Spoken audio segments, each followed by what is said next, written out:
time to talk about something that really bothers me because it's happened on more than one occasion. So what I'm going to do is, for the purposes of this video and to not be too entirely specific, I'm going to essentially combine a bunch of different things that judges have done into making it sound like this was all in one case. Okay, so as I talk about these things and I say the judge this, the judge that, keep in mind that this isn't any one judge. You know, it's kind of like inspired by real events, but it's not exactly how it happened. But everything I'm going to tell you, it has happened, just not by the same person. But this is what's wrong with our justice system. And the amalgamation that I'm about to talk about comes from not only motion hearings, but mediations, appearances, just appearances before a court or a judge. So it comes from many different types of backgrounds and things. But one of the things, as I do these First Amendment cases, especially as it comes to reporting or recording police, one of the biggest, this is why we have so many problems right now. The judge said when I was explaining that, this person simply asked a question why he had to identify. And let me also say, I'm going to say he throughout this, but these cases are both he's and she's, but I'm just going to say he. So I might be talking about one of my female clients when I say he, but I'm just telling you, I'm using a generic. So when I said that, all he did was ask officers why he had to identify, or if he'd be arrested if he didn't identify. The judge asks me, well, why didn't he just identify? Like, that's the problem with our justice system. We've got way too many prosecutors who, let's face it, the prosecutors aren't there for justice anymore.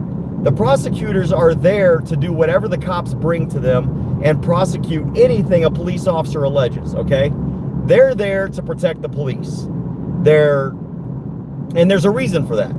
Because you can't prosecute even real criminals without the police, because you need their arrests, you need their investigative work, and you need all that kind of stuff in order to convict a guilty person of a real crime.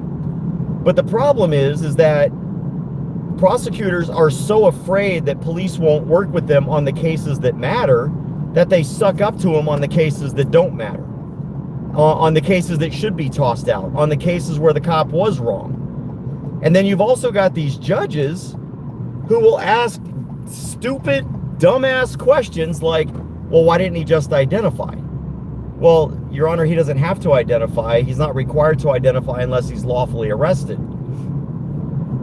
Well, but why wouldn't you? I mean, why would you be confrontational like that? Well, Judge, it's not confrontational to engage in your First Amendment and Fourth Amendment protected rights.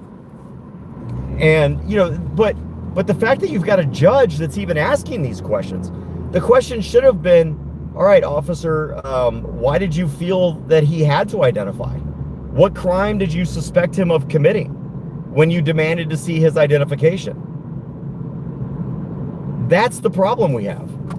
When you've got judges, and I use that in the plural, when you've got judges that don't even understand that you don't have to identify unless you're lawfully arrested in Texas. And then I get this question as well. Well, I don't understand. Help me understand why you feel like you've got to interject yourself into every stop. I'm sorry, what? Just by filming, Judge, that my client's not interjecting himself. He's just filming. And the filming actually assists everybody. It assists the person being arrested to make sure their rights are protected.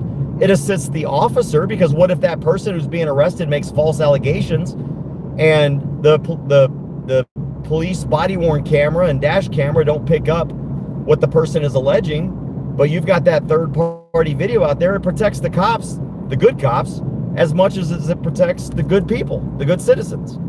And this idea that just because someone is listening to a scanner and going the same places that law enforcement goes for the purposes of filming these encounters and ensuring that everyone's rights are respected.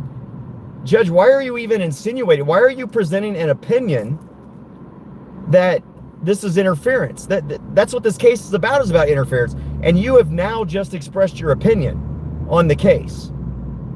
That you think that just because someone's filming, regardless of the case law on this issue, that my client did anything wrong, not the officer.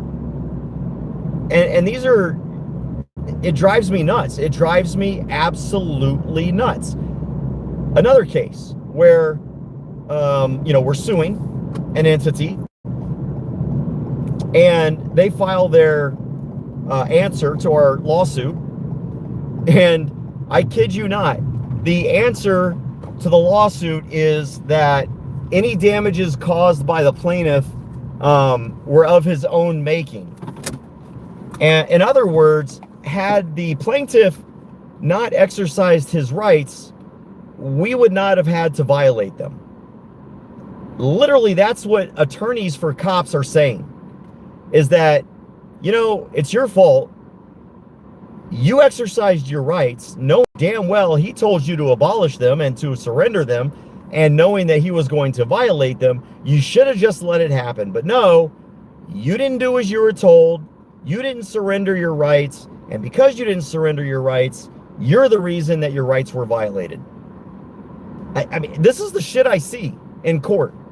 This is what's wrong with our justice system. And this is why I keep fighting very hard to protect you. Now, I want to end with some good news here real quick. I'm going to have a very big announcement next week, a week from Monday. A very big announcement. I'm not even going to give you a clue as to what it might be.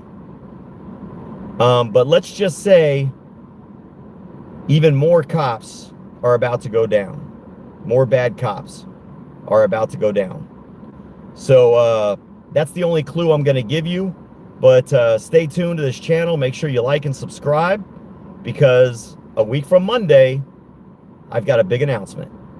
A big announcement. And I hope you'll be a part of it. You guys take care. Be safe. Be free.